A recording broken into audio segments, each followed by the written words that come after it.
Hello everyone, Krista is here, and today's video is a sum up of what we've been talking about the last few months and the base for something different, a little bit more fun and more exciting. It is basically three fitness exercises. Three fitness exercises. You can do them at the gym or, before you leave your yoga mat if you are a yogi. They don't take too much space, so you can easily do them at home. And they link to our walks and to our ochos.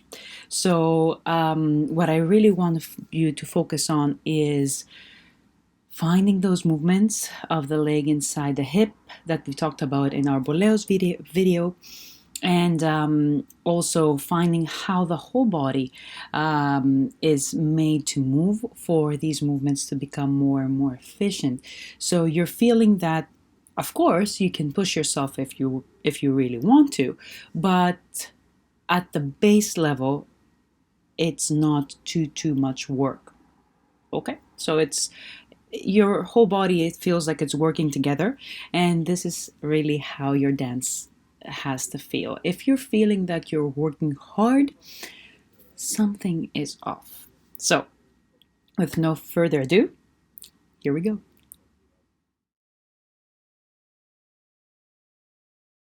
So if you notice in these leg swings, my toes are turning out when I'm swinging forward and turning in when I'm swinging backwards. Height has absolutely nothing to do with it.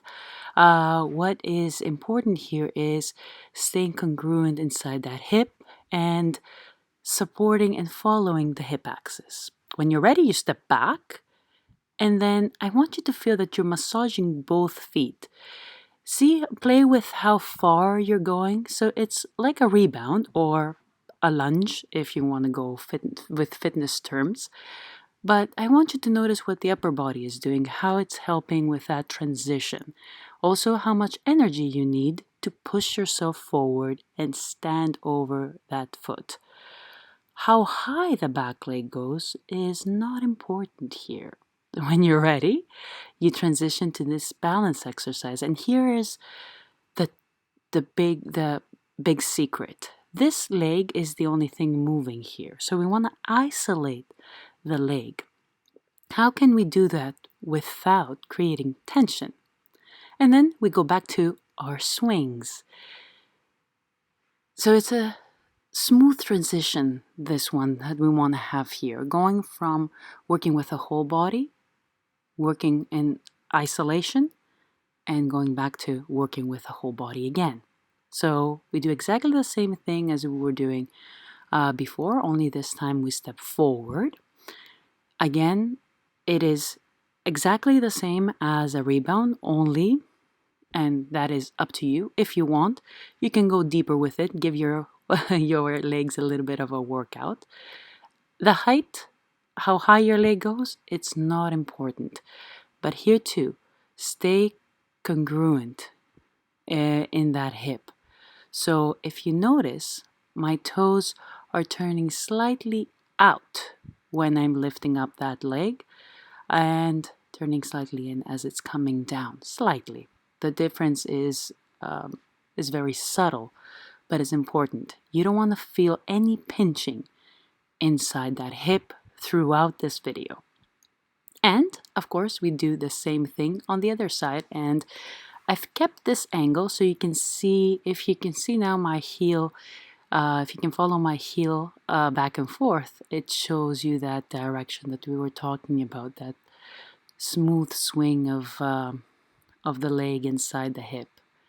You step back, and always bear in mind that one side might be different than the other side. So you might not be able to go as far down or bring the leg as high up. That's not important. Just try to notice the differences and try to avoid any tension and any pinching of the muscle. So here, for example, in those leg lifts, it's very likely, sometimes a lot of people trying to go higher, they might pull into their lower back or push and tense up the glutes too much. And this is something that happens a lot in boleos, for example, for followers. They can really hurt the lower back. So these are the subtle things that are within these exercises that can teach us a lot about how we can dance in a safer and healthier for the body way. So again, going from whole body to isolated movement to whole body movement, how this transition can be nice and smooth without tension.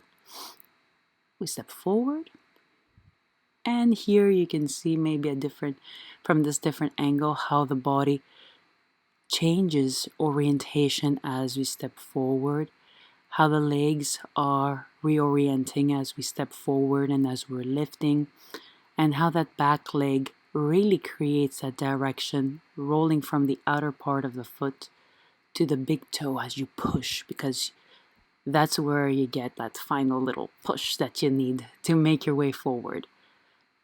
And again, you can always go lower than me or stay higher. You can make it really like a dance rebound, or you can make it fully a fitness seat lunge. Here you can also see a little bit better what I was telling you about before, the toes turning out as I'm going forward. And last exercise. Here we go. This is perfect for your ochos.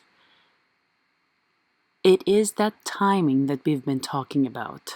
How the ocho, the timing for the ocho, hides in the step. When is it that perfect timing that you would pivot? And this exercise ties in the shift of weight and the lead for the pivot. There's no pivot here, but you can imagine that if I wasn't holding on to that weight, and if I really wanted to, I could pivot around here. So on this angle, you can see a little bit more of the technical details, how all of it is connected. The movement actually starts from the foot, from the outer edge of the foot, circling into the toe, making my way out, up my knee and my hip, into the body and out the arm. So you want your arms to really be there for the trip.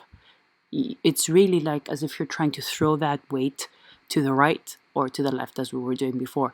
So you're not really straining the arms.